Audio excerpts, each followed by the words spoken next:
When I go to higher ed leaders and say, how often do you show up with incomplete work as a way to engage others to then improve the product? Most times people will say, you know what? That's the last thing I would do. I'm trying to come as close to perfection as possible. This is about building a different cultural mindset about what it means to work together. So imagine the walls of your organization are down. See, these are artificial barriers we have set up to get work done. These silos have a purpose. The purpose is I want to get my work done.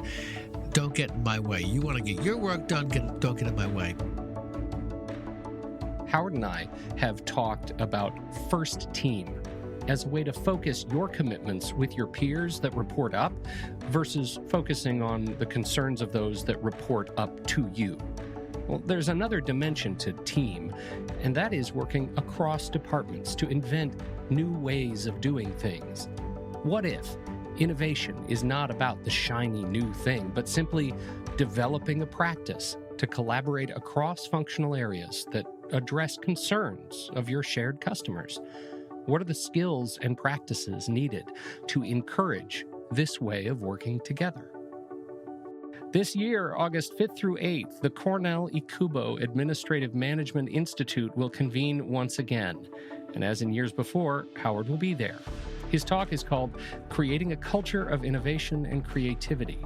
And in it, he asks a big question of us as leaders. How do you build a culture of innovation? It starts by recognizing that there are some big ideas out there, and to bring them to life, some of those walls might just have to come down.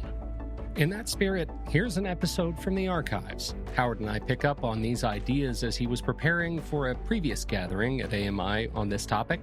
Oh, and the article Howard mentions from Nikubo's HR Horizons, you'll find a link to download the very one in the show notes for this podcast.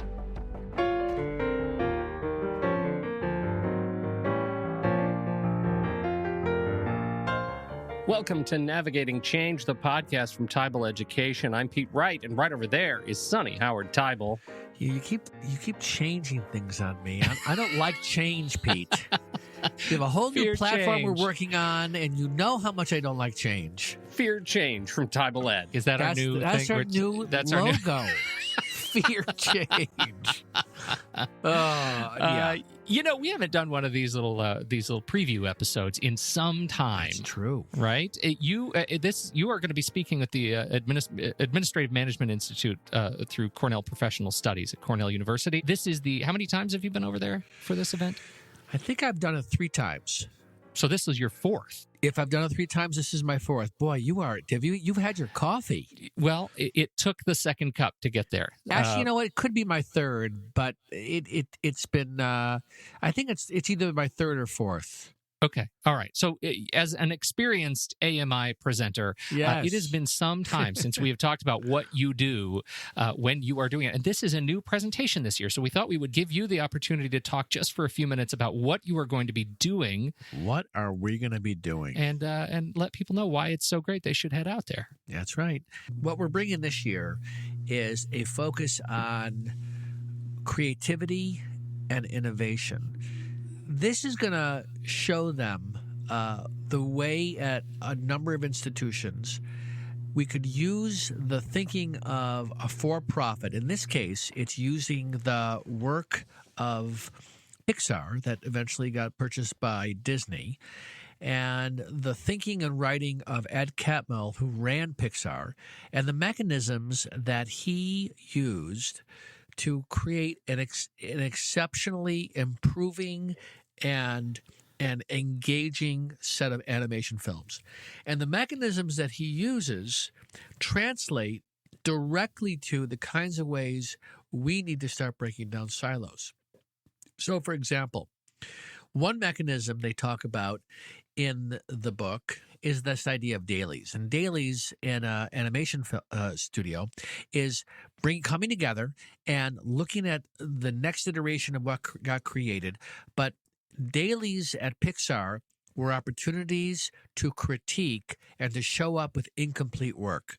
And when I go to higher ed leaders and say, how often do you show up with incomplete work as a way to engage others to then improve the product? Most times people will say, you know what? That's the last thing I would do. I'm trying to come as close to perfection as possible. Right. PIXAR has summarized, or Ed Catmull summarized 8 of these kinds of mechanisms. One called dailies, one called research trips, power of limits, integrating technology and art, short experiments, learning to see, postmortems, and finally, how we continue to learn. And these became the basis for how they continued to improve on a product that, if you go back to the 80s and you look at what animation looks like today, and what they had then, it's a function of how they broke down silos and they worked together as a team. So you are looking to take these, and far be it from me to criticize the great work of PIXAR, but you have fashioned a way to connect these 8 innovations, these 8 strategies from PIXAR into higher ed for breaking down silos. How does that work? Exactly. And what's really interesting about this, and what I want people to take away, is they should go back to their institutions, is whether it's reading the book Creativity Inc. or researching and learning about Amazon, we need to start doing a more comprehensive job of identifying either thought leadership or ideas or approaches, get people to come together and explore them together. And what I saw at, in this case, CU Boulder, when they did that through using these Creativity Inc. mechanisms, and we did a retreat with all of the finance administration, then we did all of the student affairs, and then we did the system office for IT, and then the campus office for IT, culminating in a call for proposals. The first time we did this, a month later, 60 proposals were submitted to look for ways to improve on how we can deliver services and programs to students, to other departments. And this became the seeds of breaking down not just silos, but building a different kind of mindset around how we approach problem solving. I had a conversation with a colleague at a top-tier institution, and we were talking about some of these concepts after the first time that you and I discussed PIXAR and Creativity Inc. and the inspiration that you gleaned from it. And I heard this when I made a comment about rethinking how we think of ourselves as innovative. This colleague of mine said, "We're innovative. We are super innovative. We're a research institution." Yeah. And it got me thinking, that does not mean that you at the administrative level, that you in operations are innovative. Or even at the academic level. Or at the academic level. Right.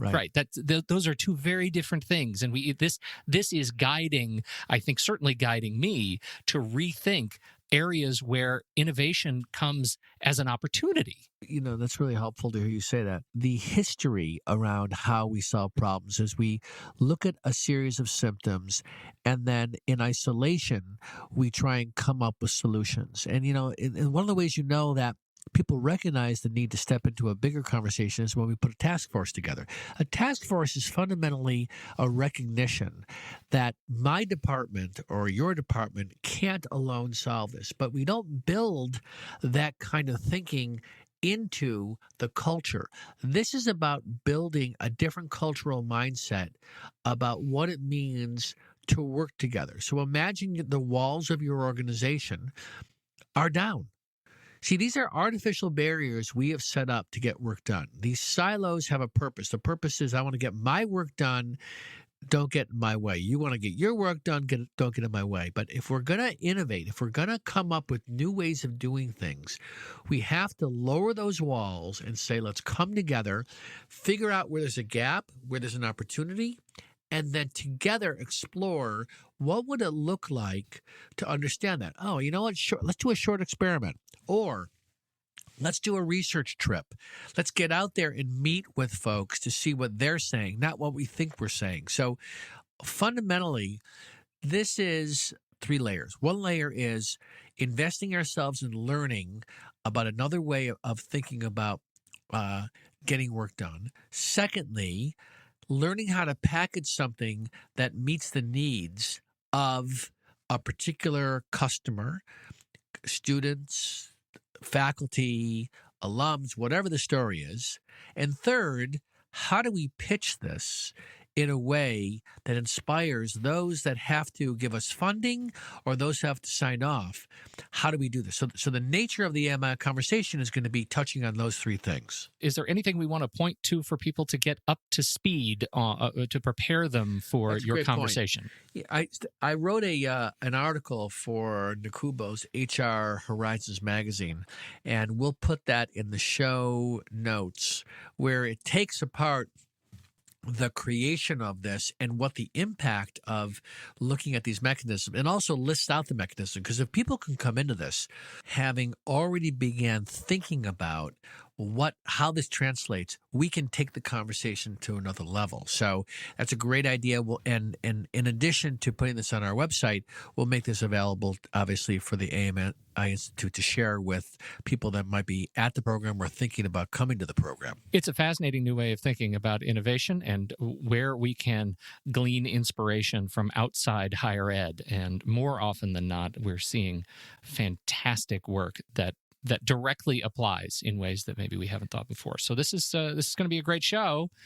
Any final notes for folks as we wrap up here? I think Cornell is an incredible institution that provides this kind of institute. It's been around a long time, and it's another example of what it means to allow ourselves to step back and reflect about how we're going to do the work. Too often, and more now than ever, Pete, we are so buried in the very next thing we have to get done that people have to give themselves more and more permission to say, let me take a time out so I can think long term. I was just saying today to a group, sounds crazy, but I schedule in my calendar time to think. Not crazy at all. Right? Not crazy at all. If I don't put in my calendar between 3 and 4 o'clock on Thursday, I'm going to just sit and think. It doesn't happen. That's right. Sad, but true. Yep. Things move too fast. Yeah. Going to AMI and participating in something like this is a way to give yourself permission to step back so that you can rejuvenate yourself in preparation for the next year. I'm going to call this the Ferris Bueller model of How is leadership. It Ferris Bueller? Right? Life moves pretty fast. If you don't stop and look around once in a while, that's it. You could miss it.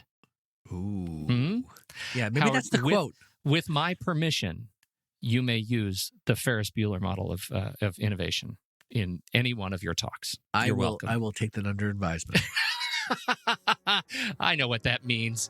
I got to get out of here. Hey, thank you, Howard. As always, it's a treat to podcast with you, my friend. Same here. Thank you, everybody, for downloading and listening to this show. We certainly appreciate your time and attention. On behalf of Howard Teibel, I'm Pete Wright, and we'll catch you next week right here on Navigating Change, the podcast from Teibel Education.